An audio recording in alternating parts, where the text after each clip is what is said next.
बिस्मिल्लाहिर्रहमानिर्रहीम। Welcome to my YouTube channel. जैसा कि आप लोगों को पता है कि मैं अब आप लोगों के लिए एसएसएस का लेक्चर प्रिपेयर करके फिर अपने चैनल के जरिए आप लोगों तक पहुंचाता हूं। सही है। हमेशा कोशिश यही होती है कि जो टॉपिक सिलेबस का पार्ट है मैं उनको एक्सप्लेन करता हूँ और फिर वो आप लोगों तक पहुँचाता हूँ। सही है। आज का जो लेक्चर है, this is lecture number 12 of criminology. सही है। और आज का जो हमारा जो टॉपिक है जिनको मैं अभी इस लेक्चर में एक्सप्लेन करूँगा वो है हमारे पास जुवेनाइल जस्टिस सिस्टम। जुवेनाइल तो सब लोगों को पता है कि जुवेनाइल उस बंदे को कहते हैं जिसकी उम्र 18 साल से कम है। सही है। अगर जिसकी उम्र 18 साल से कम है, अगर वो क्राइम करता है, अगर वो लॉ को वायलेट करता है, तो उनको किस तरह डील किया जाएगा, उनको कौन सी सिस्टम में डील किया, आया वो क्रिमिनल सिस्टम में, क्रिमिनल जस्टिस सिस्टम में डील किया जाएगा या उनके लिए अलग सिस्टम है। सही है। जो भी बच्चा है जिनकी उम्र 18 साल से कम है, अगर वो क्राइम करेगा, अगर वो लॉ को वायलेट करेगा, तो उनको जुवेनाइल जस्टिस सिस्टम में डील किया जाएगा। आते हैं तो स्लाइड को पढ़ते हैं कि स्लाइड में क्या लिखा है। सही है। फिर मैं आप लोगों को वो एक्सप्लेन करूंगा। सही है। Juvenile justice system as a system of law that aims at promoting the well-being of children below 8 age of 18 who come into conflict with law and diverting them from the criminal justice system। सही है। ये जो system है juvenile justice system जो है ये juvenile के लिए बनाया गया है। ये उन बच्चों के लिए बनाया गया जिनकी उम्र 18 साल से कम है कि जुवेनाइल को किस तरह डील किया जाए। इसका मकसद ये होता है कि इन बच्चों की वेलबींग को प्रमोट किया करे। सही है। जिनकी उम्र 18 साल से कम है, अगर वो लॉ को वायलेट करे तो उनको क्रिमिनल जस्टिस सिस्टम से डाइवर्ट करके उनको जुवेनाइल जस्टिस सिस्टम में डील किया जाएगा। जो बच्चे जिनकी उम्र 18 साल से कम है उनको क्रिमिनल जस्टिस सिस्टम में डील नहीं किया जाएगा, उनको जुवेनाइल सिस्टम में डील किया जाएगा। वहां पे उनको थोड़ा रिलीफ मिलेगी। सही है। फिर ये जो सिस्टम है वो बेसिकली बच्चों को प्रोटेक्शन में प्रोवाइड करते हैं। सही है। कि जो भी बच्चा अगर लॉ को वायलेट करता है तो अरेस्ट प्रोसेस के दौरान, ट्रायल प्रोसेस के दौरान, इम्प्रिजनमेंट प्रोसेस के दौरान ये सिस्टम इन बच्चों को थोड़ा रिलीफ देता है। सही है। उन बच्चों को प्रोटेक्शन मुहैया प्रोवाइड कर देती है। सही है। अगर कोई भी बच्चा या एडल्ट अगर दोनों कानून की खिलाफवर्जी करते तो दोनों सेम तरीके से डील नहीं किया जाएगा। सही है। बच्चों के लिए सेपरेट निज़ाम होंगे और एडल्ट के लिए अलग निज़ाम होंगे। एडल्ट के लिए अलग निज़ाम होंगे, बच्चों के लिए सेपरेट निज़ाम होंगे। सही है। बच्चों को रिलीफ दिया जाएगा, बच्चों को जुवेनाइल जस्टिस सिस्टम में डील किया जाएगा। सही है। Pakistan are among the first 20 states to sign the UNCRC United Nation convention on the right of children. सही है। अगर देखा जाए तो पाकिस्तान शुरू में इन 20 मुल्कों में था जिसने UNCR United Nation convention on the right of children को साइन किया था। सही है। ये एक यूनाइटेड नेशन कन्वेंशन था जिसमें ये कमिट किया था कि हम बच्चों की राइट की रिस्पेक्ट करेंगे, हम एक ऐसा कानून बनाएंगे जिसमें बच्चों के साथ कोई डिस्क्रिमिनेशन नहीं होगी, इनकी जो बेस्ट इंटरेस्ट होगी वो हम उस हिसाब से कानून बनाएंगे। बेसिकली ये जो कानून बनाया था वो बच्चों को रिलीफ देने के लिए बनाया था। सही है। कि हम बच्चों को रिलीफ देंगे क्योंकि बच्चे छोटे होते, वो इतने मैच्योर नहीं होते, उनको किसी चीज की कंसिक्वेंसेस का पता नहीं होता, इसलिए उन लोगों ने इस तरह स्टेप्स लिए थे ताकि एक ऐसा निज़ाम हो जिसमें बच्चों को रिलीफ मिल जाए, क्योंकि उनको पता नहीं होता कि इसकी कंसिक्वेंसेस का क्या होती है। इसलिए इसी वजह से ये लोग चाहते हैं कि बच्चों के साथ नरमी से पेश आए। सही है। अब Pakistan juvenile justice system 2018 overcome the shortcoming which were present in the Juvenile Justice System Ordinance 2000। सही है। which provide a much better system for the criminal justice and social investigation for juvenile offender। Pakistan ने जो बच्चों के हवाले जो पहला कानून पास किया था वो पाकिस्तान में जो बच्चों से रिलेटेड जो कानून पास किया था वो जुवेनाइल जस्टिस सिस्टम ऑर्डिनेंस 2000 था, सही है, वो पास किया था बच्चों के लिए, सही है। ये कानून बच्चों के लिए उन लोगों ने पास किया था कि जब बच्चों से जब क्राइम कमिट हो जाएंगे तो उनको किस तरह डील किया जाएगा। पहले बच्चों को इस जुवेनाइल जस्टिस सिस्टम ऑर्डिनेंस 2000 के हिसाब से डील किया जाता था, लेकिन इस कानून में बहुत से प्लास थे, उनमें बहुत से ड्रॉबैक्स थे। अब करंटली पाकिस्तान में जो जुवेनाइल के लिए जो एक्ट बनाया है वो है जुवेनाइल जस्टिस सिस्टम एक्ट 2000, सही है। पुराने वाला जो था इनमें बहुत से कुछ प्लास थे, तो कुछ ड्रॉबैक थे। ये जो नए वाले हैं वो इस इंटरनेशनल स्टैंडर्ड के लिहाज से बहुत बेहतर है, सही है। जुवेनाइल जस्टिस सिस्टम एक्ट 2018 अगर इंटरनेशनल स्टैंडर्ड के हिसाब से देखा जाए तो ये एक्ट बहुत अच्छा है, सही, बनिस्बत जुवेनाइल जस्टिस सिस्टम 2000 के, सही है। So according to juvenile justice system act 2018 अगर इस एक्ट के हिसाब से देखा जाए तो ये जो एक्ट है वो चिल्ड्रन को किस तरह डिफाइन करते हैं। According to this act child is a person whose age is below 18। अगर इस एक्ट के हिसाब से देखा जाए तो चाइल्ड हमारे पास वो बंदा है जिसकी उम्र 18 साल से कम है, सही है। Juvenile justice act 2018 classify the criminal offence into 3 different stages. अगर जुवेनाइल जस्टिस सिस्टम एक्ट 2018 के हिसाब से देखा जाए तो उसने क्रिमिनल ऑफेंस को 3 डिफरेंट कैटेगरीज में डिस्कस किया हुआ है, सही है। इनको इंशाल्लाह मैं 1 बाय 1 एक्सप्लेन करूंगा, सही है, और मैं उम्मीद करता हूं कि वो आप लोगों के लिए अच्छा हो सकता है, सही है। पाकिस्तान में जो आजकल जो बच्चों के लिए जो एक्ट है वो है जुवेनाइल जस्टिस सिस्टम एक्ट 2018, सही है। इससे पहले कौन सा था, जुवेनाइल जस्टिस सिस्टम ऑर्डिनेंस 2000। इसमें बहुत से प्लास थे, उनमें वो इस इंटरनेशनल स्टैंडर्ड के हिसाब से इतना अच्छा नहीं था जितना जो आजकल जो जुवेनाइल जस्टिस सिस्टम एक्ट 2018 है, सही है। So according to juvenile justice system 2018, they classify criminal offense into 3 different category। अगर इस हिसाब से देखा जाए तो उसने क्रिमिनल ऑफेंस को 3 डिफरेंट कैटेगरीज में डिवाइड किया हुआ है, सही है। इंशाल्लाह 1 बाय 1 को स्टार्ट करते हैं, उनको एक्सप्लेन करते हैं, सही है। सो अभी आते हैं उन 3 कैटेगरी को डिस्कस करते हैं, सही है। जैसे कि मैंने आप लोगों को बताया कि अगर जुवेनाइल जस्टिस सिस्टम एक्ट 2018 के हिसाब से अगर देखा जाए तो अफेंडर को 3 कैटेगरी में डिवाइड किया हुआ है।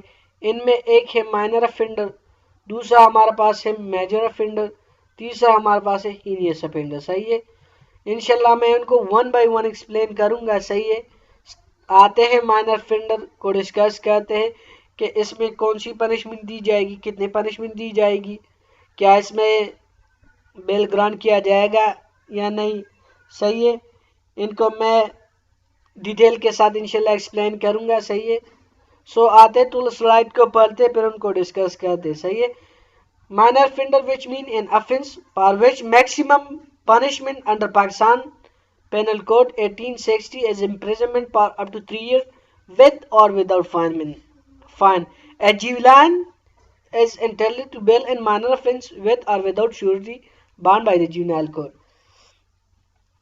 माइनर ऑफेंस हमारे पास वो ऑफेंस होते हैं जिसमें अगर देखा जाए तो पाकिस्तान पेनल कोड 1860 के हिसाब से अगर देखा जाए तो इसमें जो मैक्सिमम पनिशमेंट होगी वो 3 साल तक हो सकती है। यह जो पनिशमेंट होगी वो फाइन के साथ या बगैर फाइन दी जाएगी, सही है। अगर जुवेनाइल इस तरह के ऑफेंस करेगा, अगर वो माइनर ऑफेंस करेगा तो जुवेनाइल के लिए बेल इजीली ग्रांट किया जाएगा, सही है। इस तरह के ऑफेंस में उसे बेल ग्रांट किया जाएगा, सही है। अब आते हैं सेकंड टाइप पे, मेजर ऑफेंस।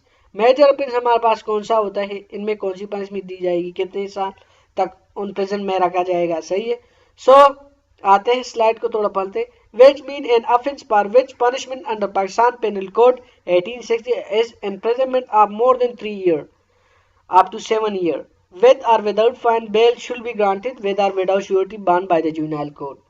मेजर ऑफेंस हमारे पास वो ऑफेंस होते हैं जिसमें अगर पाकिस्तान पेनल कोड के हिसाब से अगर देखा जाए तो इसमें जो मैक्सिमम पनिशमेंट होगी वो 3 साल से लेकर 7 साल तक विद और विदाउट फाइन विदाउट फाइन के साथ दी जाएगी। सही है, इसमें भी जुवेनाइल के लिए बेल ग्रांट किया जाएगा।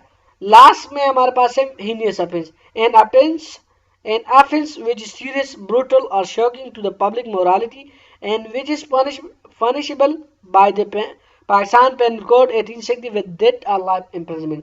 ये हमारे पास वो ऑफेंस होता है जो कि बहुत सीरियस होता है, बहुत ब्रूटल होता है, जो कि शॉकिंग होती है किसी भी पब्लिक मोरालिटी के लिए, किसी भी सोसाइटी के लिए। सही है, इसकी पनिशमेंट क्या हो सकती है? अगर पाकिस्तान पेनल कोड के हिसाब से देखा जाए तो इसकी सजा लाइफ इम्प्रिजनमेंट, जिसको हम उम्र कैद भी कहते हैं, या उनको डेथ पेनल्टी दी जाएगी। सही है, अगर वो बंदा जुवेनाइल होगा तो आप जुवेनाइल को ना डेथ पेनल्टी दे सकते हैं, ना उनको लाइफ इम्प्रिजनमेंट। सही है, तो इसके साथ फिर क्या करेगा? तो ऐसी सिचुएशन में क्राइम को देखेगा, इस जुवेनाइल की जो उम्र है उनको देखेगा। अगर जुवेनाइल की उम्र 16 साल से कम है तो उनके लिए बेल ग्रांट किया जाएगा। अगर उनकी उम्र 16 साल से ज्यादा है तो फिर कोर्ट की डिस्कशन होगी। सही है, कि अगर कोर्ट को सही लगे तो फिर उसके लिए बेल ग्रांट किया जाएगा, वरना नहीं। सही है, ये हमारे पास 3 कैटेगरी थे जिसको मैंने अच्छी तरह एक्सप्लेन किया है। सही है, इसके बाद मैं आप लोग को जुवेनाइल जस्टिस सिस्टम की जो साइलेंट फिगर है उनके बारे में डिस्कस करूंगा। सही है, अभी मैं आप लोग को silent figure of juvenile justice system of Pakistan के बारे में बताऊंगा कि इनके फिगर क्या है। जुवेनाइल जस्टिस सिस्टम के जितने भी फिगर है मैं इंशाल्लाह इसी टॉपिक में भी मैं एक्सप्लेन करूंगा। ये सारे जुवेनाइल जस्टिस सिस्टम के फीचर हैं, इंशाल्लाह मैं इनको 1 बाय 1 डिस्कस करूंगा। लेकिन ये एक प्रॉपर टॉपिक है, लेकिन मैंने यहाँ पे सिर्फ इनके नाम लिखे हैं। इनसे रिलेटेड मैं जितनी भी चीज़ें बताऊंगा आप लोग उसको अपने साथ नोट करते रहो। सही है, इनमें जो सबसे जो पहला जो आता है वो डिटर्मिनेशन ऑफ एज है। सही है, जुवेनाइल जस्टिस सिस्टम एक्ट 2018 ने इसको कंपल्सरी करार दिया है कि आपने जुवेनाइल का एज निकालना होगा, जुवेनाइल की जो एज है उनको डिटरमाइन करना होगा। जो इन्वेस्टिगेशन ऑफिसर होगा वो जुवेनाइल के एज को डिटरमाइन करेगा। सही है, इसकी वजह यह है कि वो जुवेनाइल की एज को इसलिए डिटरमाइन करेगा ताकि उनको पता चले कि क्या वो जुवेनाइल है या नहीं है। सही है, जुवेनाइल की जो एज है उनको किस तरह डिटरमाइन करेंगे? इसकी जो बर्थ सर्टिफिकेट है या इनके जो एजुकेशन सर्टिफिकेट है इनके जरिए इस जुवेनाइल की एज को डिटरमाइन करेगा। अगर उनके पास ये डॉक्यूमेंट नहीं है, पाकिस्तान है कुछ भी हो सकता है, यहाँ पे कुछ चीज़ें नहीं होती लोगों के साथ, अगर उनके पास ये डॉक्यूमेंट नहीं है तो फिर उनके एज किस तरह डिटरमाइन करेंगे? उनकी एज को फिर इसकी जो एज है मेडिकल एग्जामिनेशन के जरिए इनकी एज को डिटरमाइन करेंगे। सही है, मेडिकल एग्जामिनेशन के जरिए इनकी जो एज है वो मालूम करेंगे। सही है, दूसरा हमारे पास है right to free legal assistance. सही है, जब भी कोई भी बच्चा या कोई भी जुवेनाइल जब क्राइम कमिट करता है तो इनके पास ये हक होता है कि वो स्टेट के खर्चे पर कानूनी मदद ले सकते हैं, वो स्टेट के खर्चे पर वकील ले सकते हैं। सही है, पुलिस जब इनको अरेस्ट करता है या पुलिस जब इनको अरेस्ट करेगी तो उनको चाहिए कि वो इनको इन्फॉर्म करे, इस जुवेनाइल को इन्फॉर्म करे कि वो 24 घंटे के अंदर अंदर वो कानूनी मदद ले सकते, वो स्टेट के खर्चे पे वकील ले सकते। सही है, इनके पास राइट ऑफ लीगल असिस्टेंस मौजूद होता है। सही है, तीसरा हमारे पास है कीप जुवेनाइल इन ऑब्जर्वेशन होम। जब भी कोई भी बंदा जब कोई भी जुवेनाइल जब क्राइम कमिट करता है तो उनको जेल नहीं लेके जाएंगे। सही है, उनको ऑब्जर्वेशन होम में रखेंगे। सही है, जो भी जुवेनाइल अरेस्ट करेगा तो उनको एक सेपरेट जगह जिसको हम ऑब्जर्वेशन होम कहते हैं उनको वहां पे लेके जाएगा। ये एक सेपरेट जगह होती है जहां पर जुवेनाइल को रखते हैं, वहां पर उस जुवेनाइल से इंक्वायरी भी ले जाएगी। सही है, चौथा हमारे पास है separate challan and trial of juvenile offender in juvenile court. सही है, इसमें ये कहते हैं कि किसी भी जुवेनाइल पर अगर कोई केस हो तो उनको जुवेनाइल जस्टिस सिस्टम में डील किया जाएगा, उनको क्रिमिनल जस्टिस सिस्टम में डील नहीं किया जाएगा। सही है। और इसके साथ साथ जुवेनाइल जुवेनाइल और एडल्ट दोनों को एक ही कोर्ट में डील नहीं किया जाता, उनको एक ही ट्रायल बेस पे डील नहीं किया जाएगा। सही है। जुवेनाइल के लिए एक सेपरेट चालान फॉर्म होगी, एक सेपरेट ट्रायल होगी, एक सेपरेट कोर्ट होगी। सही है। इस हिसाब से उनको डील किया जाएगा। पांचवा हमारे पास है टाइम बाउंड डिसीजन। सही है। टाइम बाउंड डिसीजन हमारे पास क्या है? सही है। जब भी जुवेनाइल पर जो केस है, किसी भी जुवेनाइल पर अगर कोई केस है तो वो जुवेनाइल कोर्ट को चाहिए कि उनको लिमिटेड टाइम में उसको इस केस का डिसीजन निकाले। सही है। जुवेनाइल कोर्ट को चाहिए कि जुवेनाइल पे जो केस है उनको 6 महीने के अंदर अंदर उनको फैसला कुन किया जाए। इनकी जो डिसीजन है वो 6 महीने के अंदर अंदर निकाला। अभी मैं आप लोग को जुवेनाइल रिहेबिलिटेशन सेंटर के बारे में बताऊंगा। सही है कि इसमें क्या होता है। छठे नंबर पे हमारे पास है जुवेनाइल रिहेबिलिटेशन सेंटर। सही है। जुवेनाइल रिहेबिलिटेशन सेंटर ये एक स्पेशल किस्म का जेल होता है जिसमें सिर्फ और सिर्फ जुवेनाइल को रखेगा और जुवेनाइल इस वक्त तक इस सेंटर में होगा जब तक उसकी सजा पूरी नहीं हो जाती, जब तक इसकी उम्र 18 साल से कम है। सही है। इस सेंटर में उसको एजुकेशन दी जाएगी, उनको ट्रेनिंग दी जाएगी, इनके मॉरल कैरेक्टर को बिल्ड किया जाएगा ताकि वो आइंदा इस तरह की बिहेवियर में इन्वॉल्व ना हो। लास्ट नंबर पे हमारे पास आते हैं penalty for disclosing identity and case procedure. अगर कोई भी बंदा इस जुवेनाइल की आइडेंटिटी को लीक करेगा या इनकी जो प्रोसीजर को केस की जो प्रोसीजर है अगर उनको लीक करेगा, उनको दूसरे के साथ शेयरेगा तो फिर उसको इस पर पेनल्टी दी जाएगी। अगर कोई भी पुलिस, कोई भी इन्वेस्टिगेशन अफसर अगर किसी भी जुवेनाइल के आइडेंटिटी को शेयर करेगा, पब्लिक करेगा या इनकी केस प्रोसीजर दूसरे के साथ शेयर करेगा तो इस पर उनको सजा दी जाएगी। सही है। ये हमारे पास जुवेनाइल जस्टिस सिस्टम का प्रोसीजर था जो कि मैंने आप लोगों को अच्छी तरह डिस्कस किया। सही है। सो मैं उम्मीद करता हूँ ये आप लोगों के लिए अच्छा हो सकता है। सही है। अभी मैं आप लोगों को goal of juvenile justice system के बारे में बताऊंगा कि जुवेनाइल जस्टिस सिस्टम का गोल क्या है, इनका मकसद क्या है, ये सिस्टम क्यों इंट्रोड्यूस हो गया। सही है। सो इनका जो पहला मकसद ये है कि identification and explanation of delinquency. इनका मकसद ये है कि जो भी यंग बच्चे हैं जिनकी उम्र 18 साल से कम है जो क्रिमिनल एक्टिविटी में इन्वॉल्व है उनको आइडेंटिफाई करें। सही है कि कौन से लोग को कितने बच्चे इन्वॉल्व है क्रिमिनल एक्टिविटी में। सही है। फिर कौन सी वजह है, फिर उनकी वजह निकालना, ये भी इनका गोल है कि हम वजह निकालें कि कौन सी वजूहत है जिसकी वजह से ये जो बच्चे हैं वो क्रिमिनल एक्टिविटी में इन्वॉल्व है या ऐसी कैसी इन्वायरमेंट है जिसकी वजह से ये जो जुवेनाइल होते हैं वो मजबूर हो क्राइम करते हैं। सही है। सो पहला जो मकसद है वो आइडेंटिफाई करना। सही है कि उन बच्चों को मालूम करना जिनकी उम्र 18 साल से कम है और जो क्रिमिनल एक्टिविटी में इन्वॉल्व होते हैं। सही है। जो कि क्रिमिनल एक्ट करता है। सही है। फिर काजेज निकालना कि ऐसी कौन सी वजूहत, ऐसे कौन से प्लेटफॉर्म है जिसकी वजह से ये लोग जाके क्रिमिनल बिहेवियर में इन्वॉल्व होते हैं। सही है। सो मुख्तलिफ फैक्टर इसमें आते हैं जिसकी वजह से वो जो बच्चे हैं वो क्रिमिनल एक्टिविटी में इन्वॉल्व होते हैं। सही है। लास्ट में हमारे पास आते हैं ट्रीटमेंट एंड सक्सेसफुली री integration of youth into the society. फिर जब हमें पता चले कि ये जो इतने बच्चे अगर इतने जुवेनाइल क्रिमिनल एक्टिविटी में इन्वॉल्व है फिर उन लोगों का जुवेनाइल जस्टिस सिस्टम का हक है कि उनकी ट्रीटमेंट किया जाए। सही है। उनको रिहेबिलिटेट किया जाए, उनको मुख्तलिफ ट्रेनिंग दी जाए, उनको मुख्तलिफ स्किल सिखा दिया जाए। सही है। फिर उसको उसी सोसाइटी में उस यूथ को जो क्रिमिनल एक्टिविटी में इन्वॉल्व है वो इसी सोसाइटी में री इंटीग्रेट करे। सही है। उनको उसी सोसाइटी में स्टेबल बना दिया जाए ताकि वो इस सोसाइटी में अमन के साथ जिंदगी गुजारे, ताकि वो वहां पे अमन कायम किया जाए। सही है।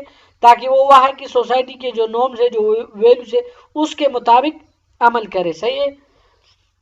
वो रहा पब्लिक सेफ्टी। सही है। उनका मकसद ये है, जुवेनाइल जस्टिस सिस्टम का गोल यही है कि ओवरऑल पब्लिक सेफ्टी हो। सही है। जहाँ पे लोग, जहाँ पे जुवेनाइल क्रिमिनल एक्टिविटी में इन्वॉल्व नहीं होंगे तो वहाँ पे सेफ्टी होंगी। सही है।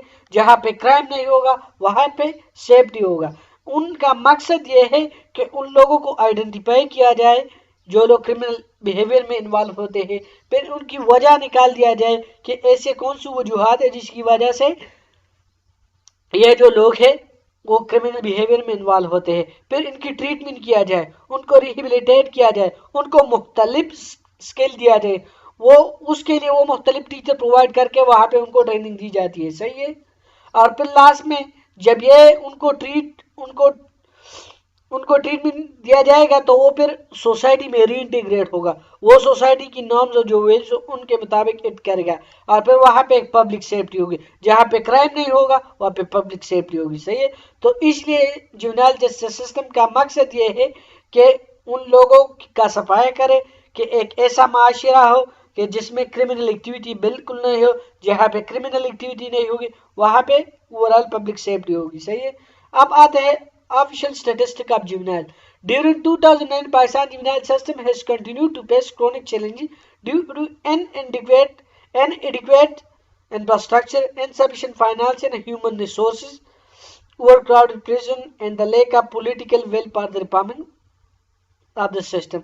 मुख्तलिफ वजूहात थे जिसकी वजह से जो पाकिस्तान जुवेनाइल जो सिस्टम थे वो मुख्तलिफ चेंजेस पेश कर रहे थे। उनकी एक वजह यह है कि वहाँ पे जो इंफ्रास्ट्रक्चर वो अच्छा नहीं है। सही है। उनमें सीट कम है, वह उस लेवल का नहीं है जिस लेवल का होना चाहिए। वहाँ पे फाइनेंशियल इशू है, ह्यूमन रिसोर्सेज का इशू है। सही है। वहाँ पे ओवर क्राउडेड प्रिजन है, अगर प्रिजन की तादाद देखा जाए तो वो बहुत ज़्यादा है। सही है।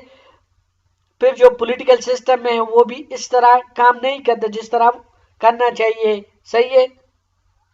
ये जो पॉलिटिकल लोग होते हैं वो इस तरह जो जुवेनाइल जस्टिस सिस्टम की जो इंफ्रास्ट्रक्चर है, उनके लिए जो फाइनेंशियल रिसोर्सेज है या जो सीट है वो इस तरह प्रोवाइड नहीं करता जिस तरह उन लोग की जरूरत है। सही है।